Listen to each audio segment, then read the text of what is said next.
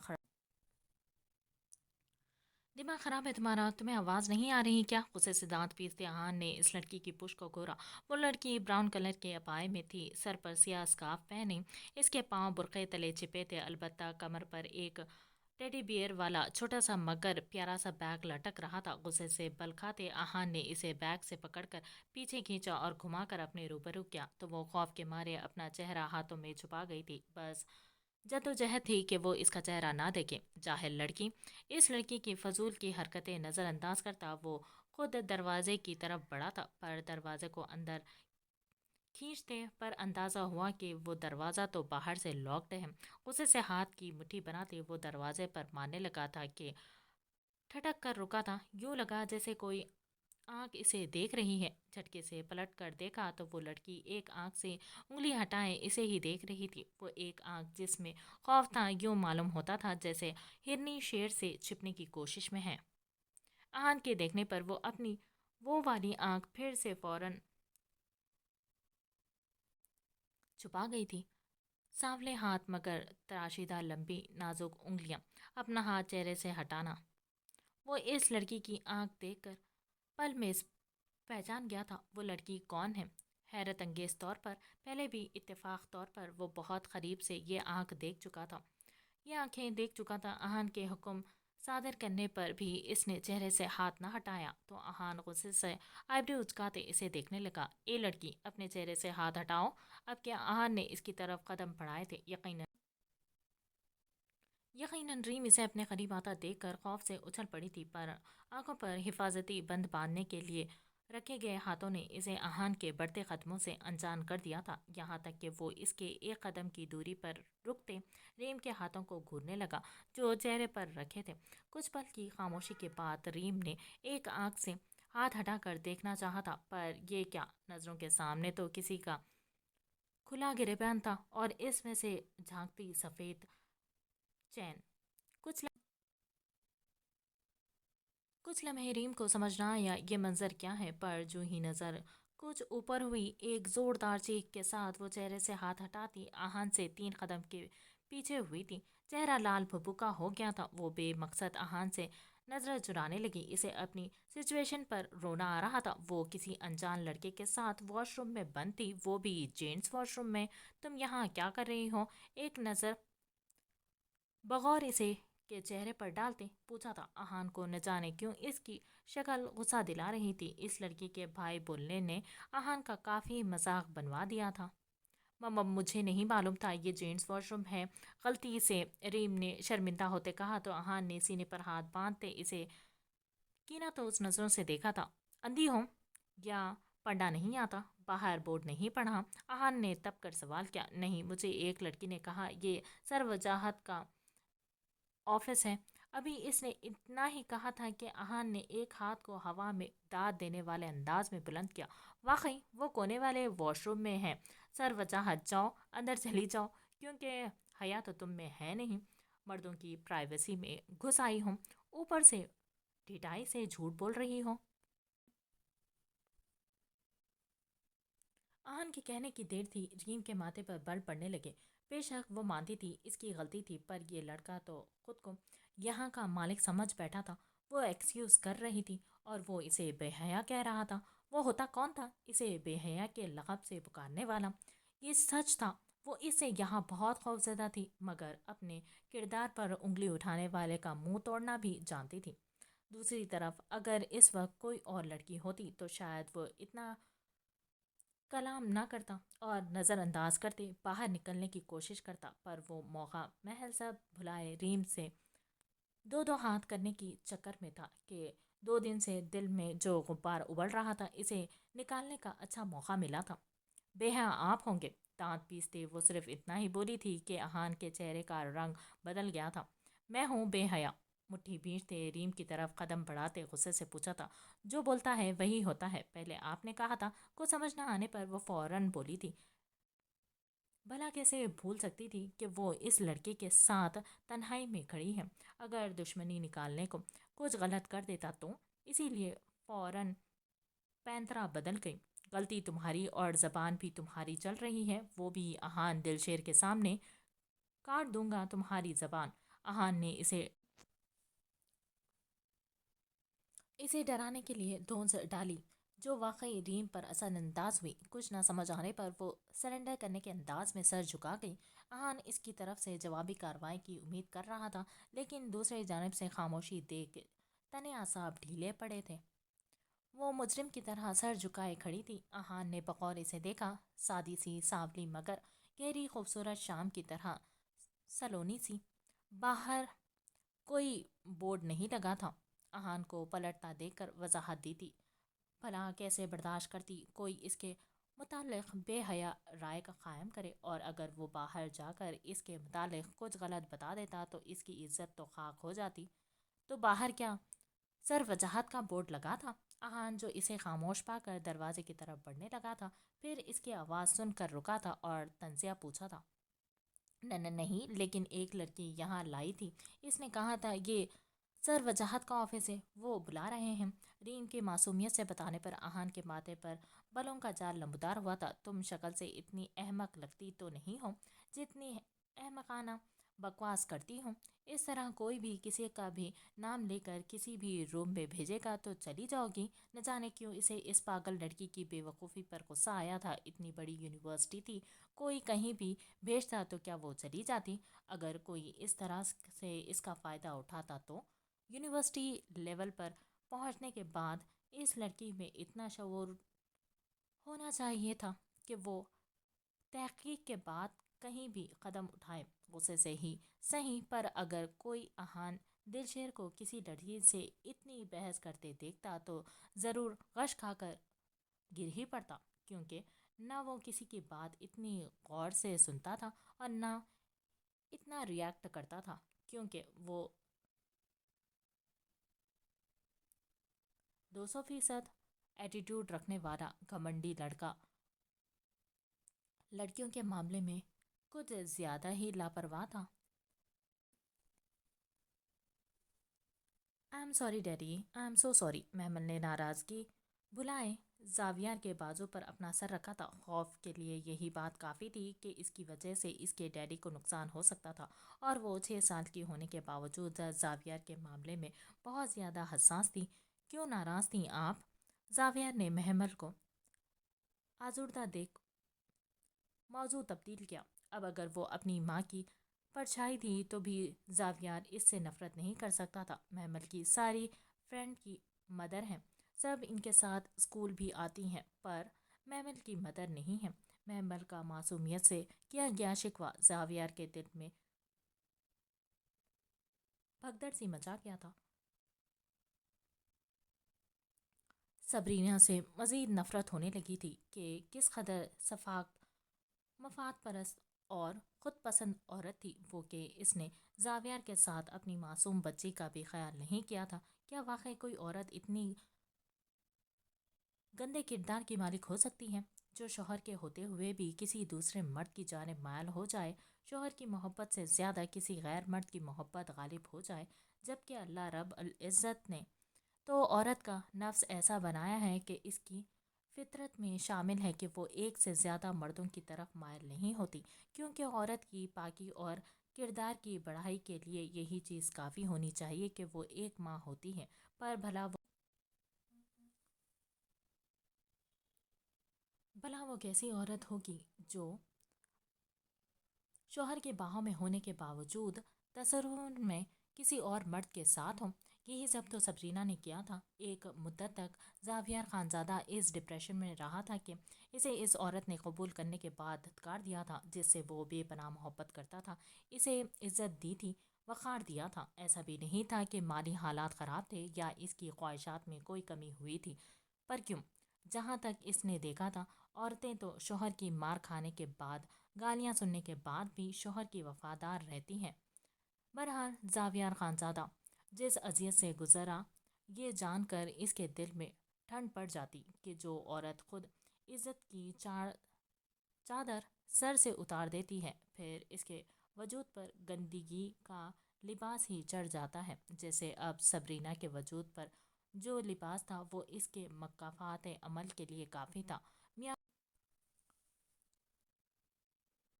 بیوی ایک دوسرے کا لباس ہوتے ہیں، تو جب نکاح ہی نہ ہو اور درمیان میں حلال رشتہ نہ ہو تو اسے لباس کہیں گے۔ یہی حال سبرینا کا تھا، جو بیوی بننے کی چاہ میں تھی لیکن رکھیل بن گئی۔ ڈیڈی، محمل نے زاویار کو سن دے کر پکارا تو زاویار ہوش کی دنیا میں واپس لوٹا۔ محمل کی موم اللہ تعالیٰ کے پاس چلی گئی ہے نا؟ وہ بے بس تھا، نہیں بتا سکتا تھا محمل کو اس کی ماں کس کردار کی مالک تھی اور کہاں تھی۔ وہ تو اس کی پرچھائی بھی محمل سے دور رکھنا چاہتا تھا۔ تو نیو موم لے آئے نا؟ زاویار کو محمل کی بات پر شدید دھچکا لگا تھا۔ وہ اتنی سی بچی اسے نئی موم لانے کا کہہ رہی تھی؟ وہ معصوم تو جانتی ہی نہیں تھی کہ سوتیلی ماں کیسا سلوک کرتی ہیں۔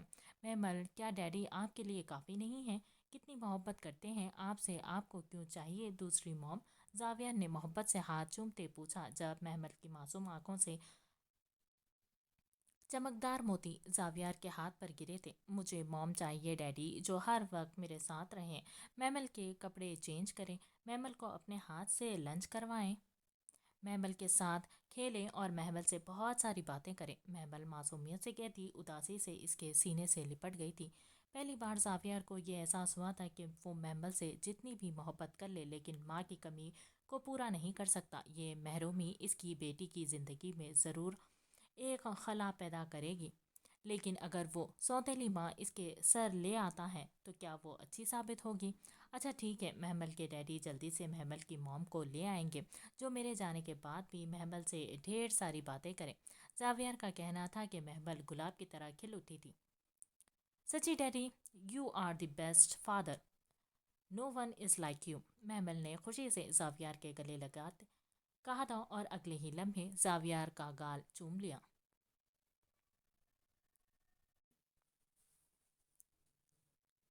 رنگ و بو کی محفل جمی ہوئی تھی، دل لبھانے اور جسم و جان نثار کرنے کو کافی نازک لچکیلی پھول اپنے وجود کسی باغ میں لگی پھولوں کی ڈالی کی طرح پیش ہو رہی تھی۔ زریمان حیرت سے کھڑی ہوئی تھی اور بے اختیار مسکرا کر بانو کو دیکھا، جو للچائی نگاہوں سے دروازے کی جانب بھی دیکھ رہی تھی۔ کوئی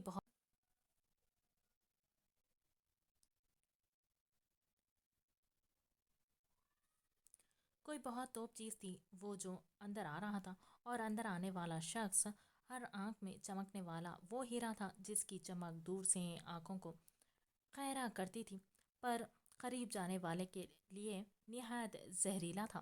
نہ اس ہیرے کو اگلا جا سکتا تھا اور نہ ہی نگلا جا سکتا تھا۔ آج کیسے آ گیا یہ؟ ریشما نے زریبان سے پوچھا تو وہ لا علمی کا اظہار کر کے کندھے اچکا گئی، ہونٹوں پر سرخ لپسٹک سجائے دودھ جیسی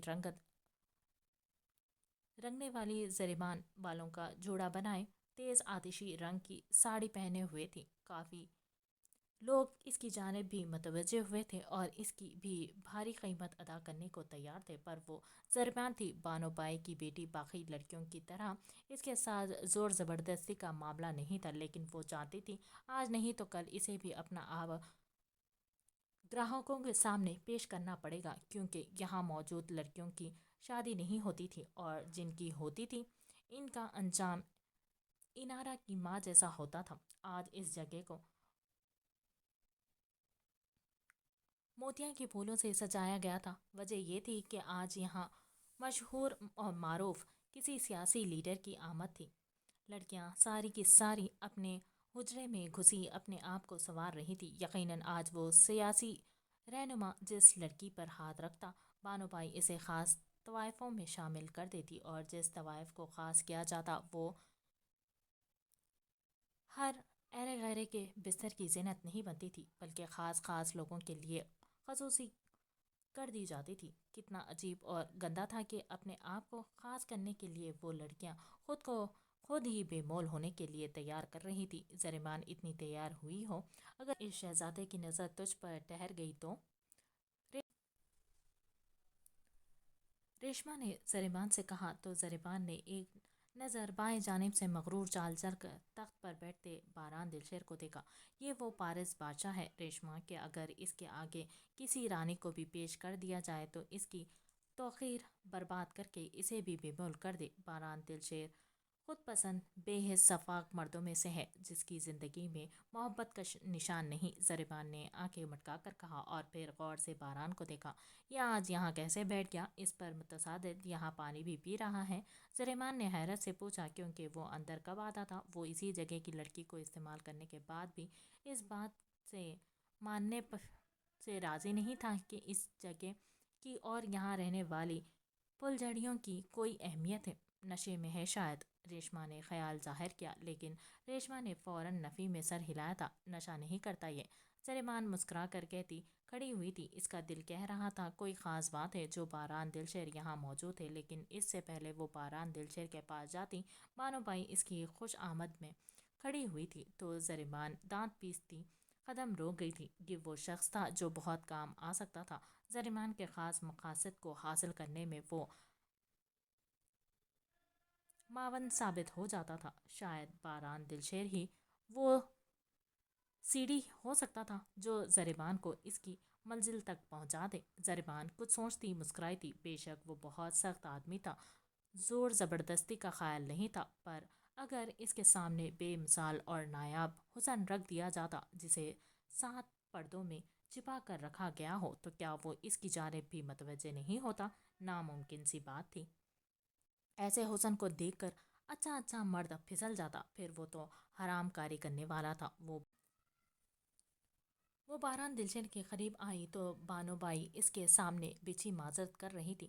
مجھے معاف کر دیجیے دلشیر جی، ہوتا ہے کوئی وقت ایسا ہوتا ہے کہ مارکیٹ میں بھی اپنی مطلوبہ چیز نہیں مل پاتی، اور آج یہاں بھی ایسا وقت ہے کہ آپ کے مطلب کی کوئی کچی کلی کوٹھے پر دستیاب نہیں ہے، تو آج آپ کو یہاں سے خالی ہاتھ لوٹنا پڑے گا۔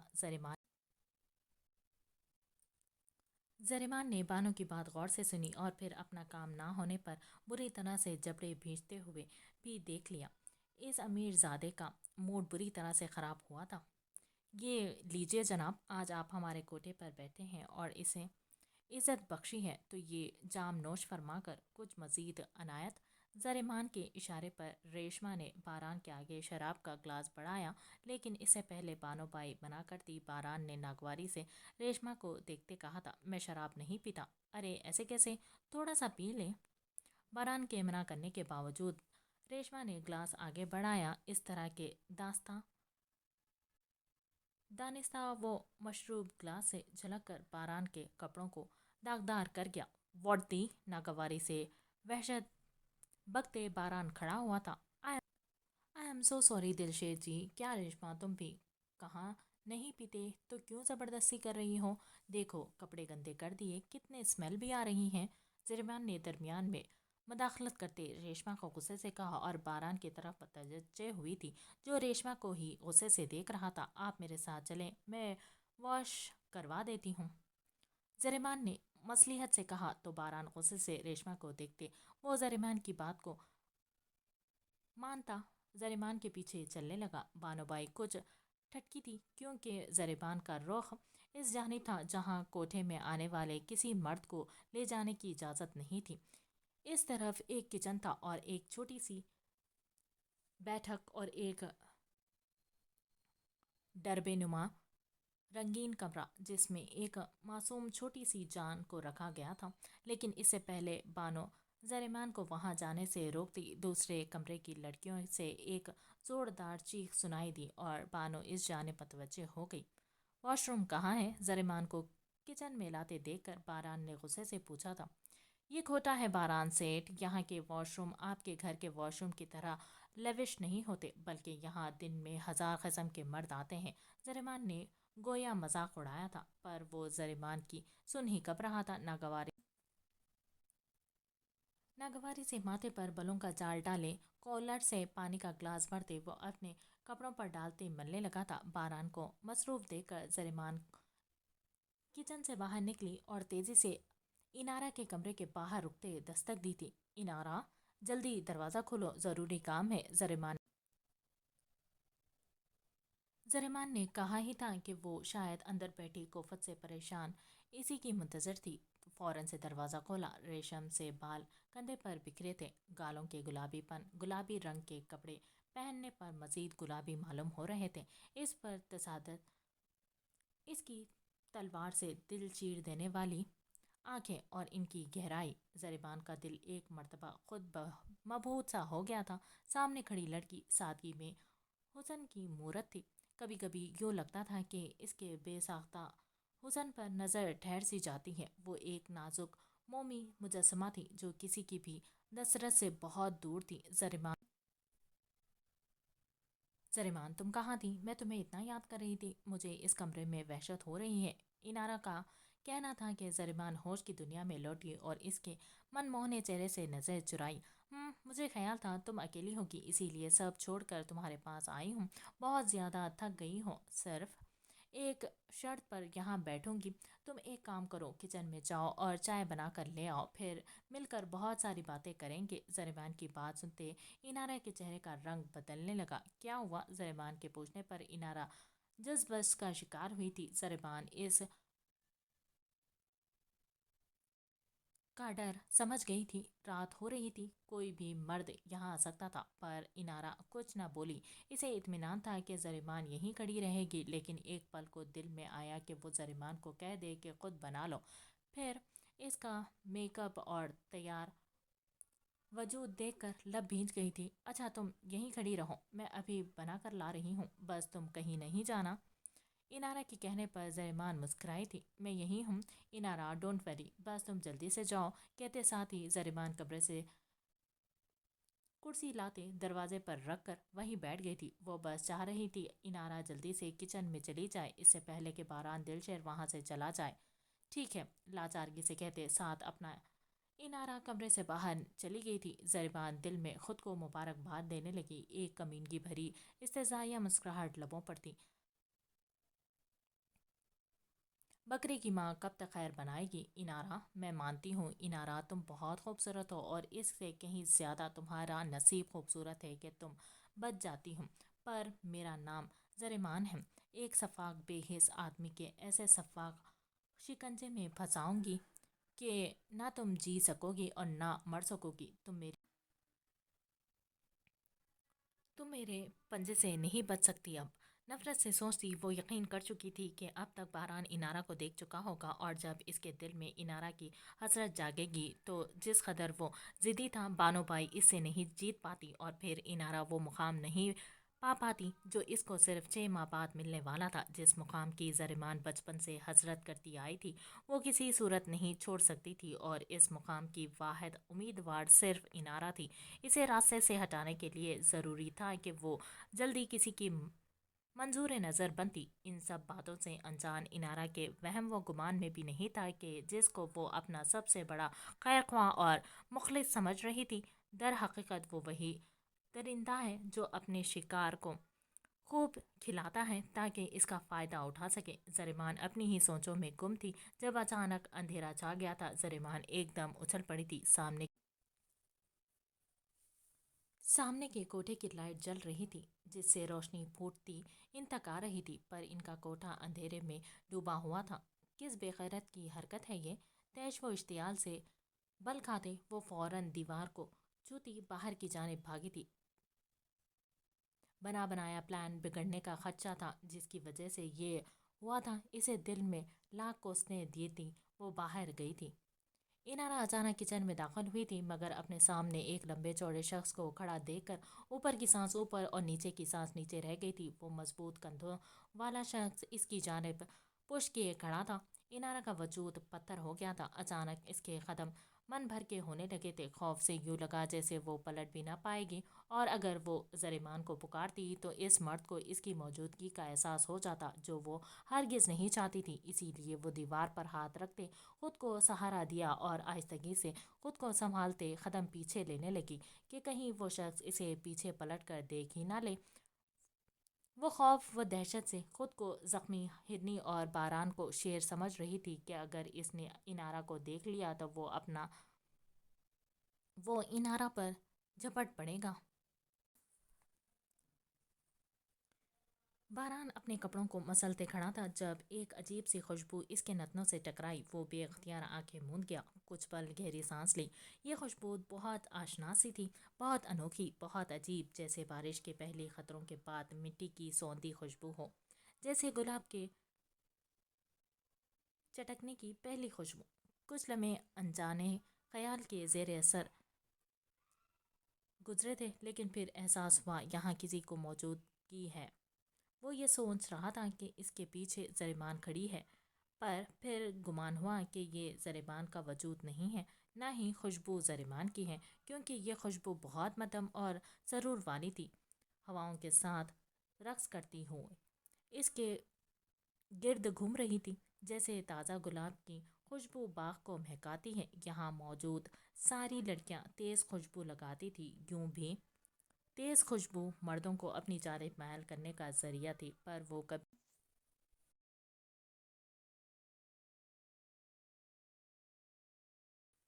کبھی کسی دماغ کو پسندہ زدہ کرتے تیز خوشبو میں رچے بسے وجود کی جانب متوجہ نہیں ہوا تھا۔ تو یہ بھینی بھینی مہک کس کی خوشبو تھی؟ وہ اس قدر بہک رہا تھا۔ وہ پل میں پلٹا، لیکن اس کے پلٹتے ہی روشنی بند ہوئی تھی۔ کھڑکی کی جالی سے چھن کے آتی دھیمی سی روشنی میں اس کے گلابی آنچل کو دیکھا تھا۔ سامنے ہی دروازے پر ایک لڑکی کھڑی تھی جس کی اس کے جانب پشت تھی۔ آبشار سے لمبے بال کمر تک بکھرے ہوئے تھے، گلابی رنگ کے فراک میں ایک ہاتھ دیوار پر ٹکائے وہ لڑکی نہ جانے کون تھی، پر یہ مہک اسی کے وجود سے پھوٹ رہی تھی۔ رکو!